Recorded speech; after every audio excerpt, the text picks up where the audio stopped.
Welcome to Bitcoin Advisors. I'm your host, Hogan. Thank you so much for being here with us today. Guys, we have a specific topic to talk about. There is obviously been a lot of protests happening over in Canada. There's been some bank accounts frozen and some crypto wallets that are being targeted to be frozen, and I just want to discuss it with you guys. So let's roll the intro now.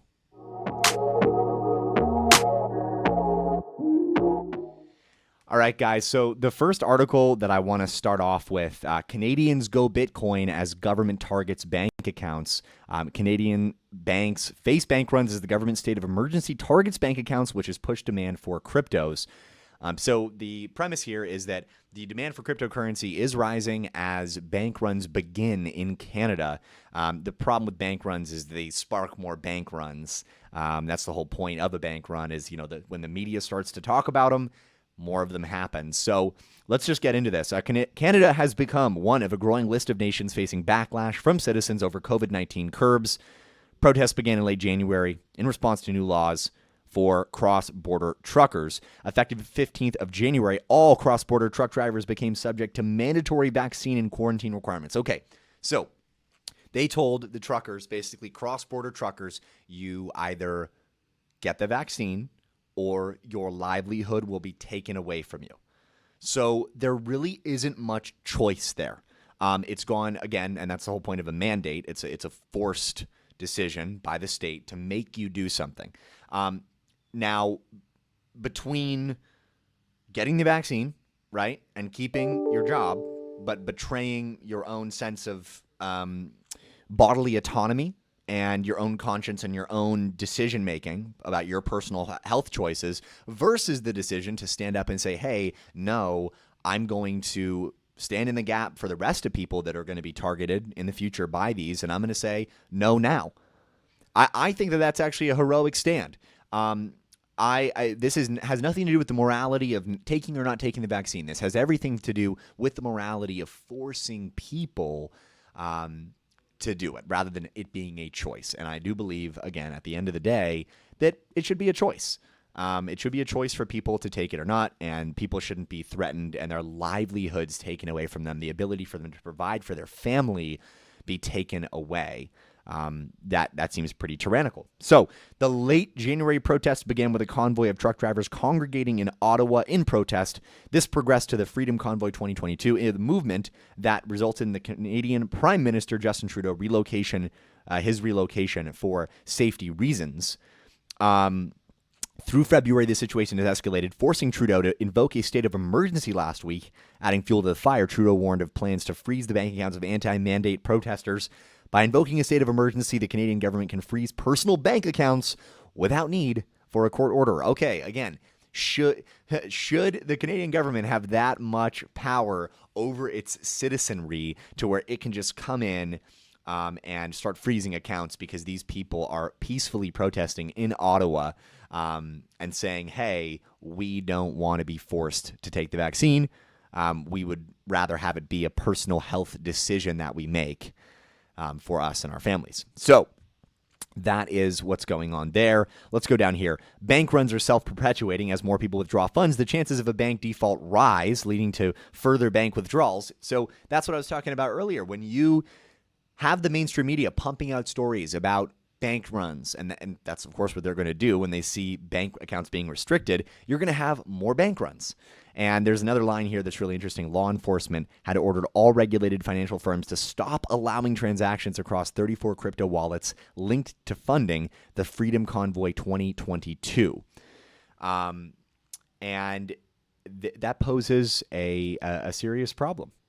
Now, let's go over and see some specific examples of this, right? And these are more anecdotal, but so take them with a grain of salt, but let's check these out. A Canadian MP says the bank account of a single mom with a minimum wage job has been frozen after she donated $50 to the Freedom Convoy. Conservative lawmaker Mark Strahl says the mom, named only as Brianne, has had her life ruined for donating the small sum to the anti-vaccine mandates protest. Now, I don't know what the laws are over in Canada. I don't know if she can just go and get a new account at another banking institution, but anyways, Brianna is a single mom working from Chilliwack, working a minimum wage job. She gave $50 to the convoy when it was 100% legal and she hasn't participated in any other way. Her bank account has now been frozen. And then down here, we see this gentleman. His name is Derek Brower, told Fox News that his truck had been seized and that his personal and business bank accounts have been frozen since Friday because of his involvement with the protests. They've taken my truck. I don't know where it is. And on Friday, they locked up my personal and my trucking business accounts, he said. So these are people, right? These are people who are working, trying to feed their families, who are having their accounts shut down. This is by no means normal. And I want to make everyone aware who's watching that these things are able to spread. These things spread like pathogens, like a virus. They spread like COVID-19, where one government will feel bolstered and strong enough to start, curtailing protests and shutting down the bank accounts of people. It won't be that long unless there is pushback and peaceful protesting and they go back on these things and apologize. It won't be long before we start to see this stuff put in place in other places like Europe, the United States, and just Australia as well, across the world.